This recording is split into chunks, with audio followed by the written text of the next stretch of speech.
El Colegio Territorial de Arquitectos recibe la propuesta para el desarrollo de una intervención, una instalación expositiva en el Festival de la Valentina, que se desarrollará este próximo abril, y propone a través de su oficina joven un proceso participativo, colaborativo, con la ayuda de profesionales del sector, arquitectos y diseñadores.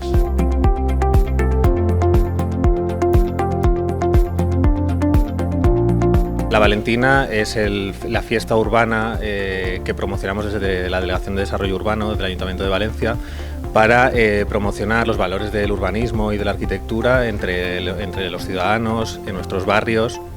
y la importancia que tienen cuestiones como la renaturalización de la ciudad o la recuperación de espacio público en la vida de los ciudadanos y ciudadanas de la ciudad. En ese marco nosotros vamos a construir una estructura en la plaza del Ayuntamiento en la que podremos exponer este tipo de iniciativas y estos beneficios de todas estas acciones que llevamos a cabo desde el Ayuntamiento, y queremos que participe el Colegio de Arquitectos.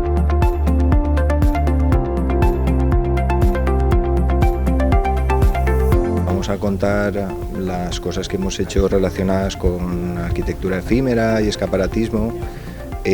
pero desde el punto de vista de lo que es la gestión y el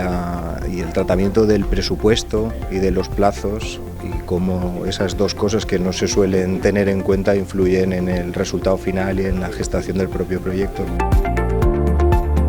Nos han llamado para explicar la instalación de la Valentina que hicimos en 2021 para el festival vinculado al urbanismo europeo en Valencia.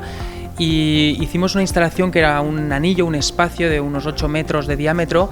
que pretendía transmitir los valores de ese festival. Por un lado, un espacio de encuentro, de volver a encontrarse en la ciudad. Por otro lado, un espacio que fomente el comercio local.